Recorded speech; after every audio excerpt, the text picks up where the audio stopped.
manfaatnya itu tergantung dari negara itu, tetapi itu tidak utuh. Pengertian 33 itu tidak utuh, dikuasai oleh negara untuk sebesar-besarnya kemakmuran rakyat gitu. Nah, ini sengaja ini dihilangkan.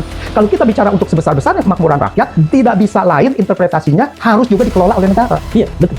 Ya, kalau kita cuma 10%, 20% kan tidak sebesar-besarnya kemakmuran rakyat. Iya. Kalau kita 50% pun belum gitu kan. Apalagi kalau kita cuma mendapatkan royalti. Anda Bawan, sekarang ini baru 2024 pendapatan negara bukan pajak dari SDA sumber daya alam dari migas dan mineral dan batu bara itu hanya 250 triliun ya di tahun 2024. Artinya apa? Artinya sekitar 1%, 1,2% dari kita punya PDB. Lalu itu uang Bang Fokus saya yang berhasil ditambang. Ya. Lari kemana? Apakah lari ke luar negeri gitu? Sebagai keuntungan mereka bukan buat kita.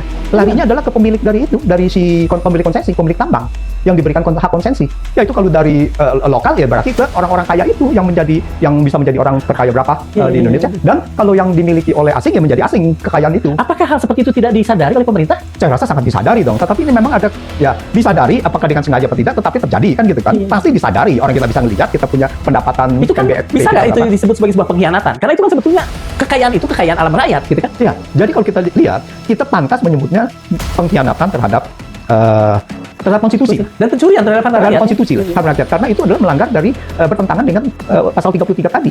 Untuk sebesar-besarnya kemakmuran rakyat, kenapa harusnya padahal kita punya BUMN mampu melakukan itu? Betul. Apakah itu dilakukan katakan saja ya dengan kesadaran atau katakan saja dengan aturan yang ada, atau apa namanya?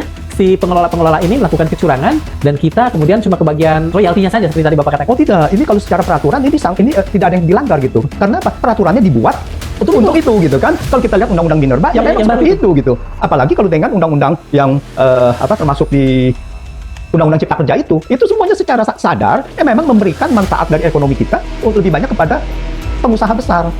Jadi kalau kita tidak ada yang kecil-kecil tidak mungkin bisa mengelola itu, dan dari mereka yang mengelola itu melebihi dari yang seharusnya juga diatur oleh undang-undang. Nah, itulah yang maksud bahwa ini ada dua hal. Pertama adalah difasilitasi oleh undang-undang, dan kedua adalah ada pelanggaran terhadap itu dibiarkan gitu. Jadi ini ada dua, sehingga penguasaan tambang dan perkebunan dan sebagainya itu melebihi dari yang seharusnya diatur. Kalau kita pernah dengar kan bahwa ada satu pengusaha konglomerat yang mempunyai jutaan hektar untuk sawit misalnya. Nah, ini kan sudah jelas ini pelanggaran gitu. Tapi kenapa bisa didiamkan?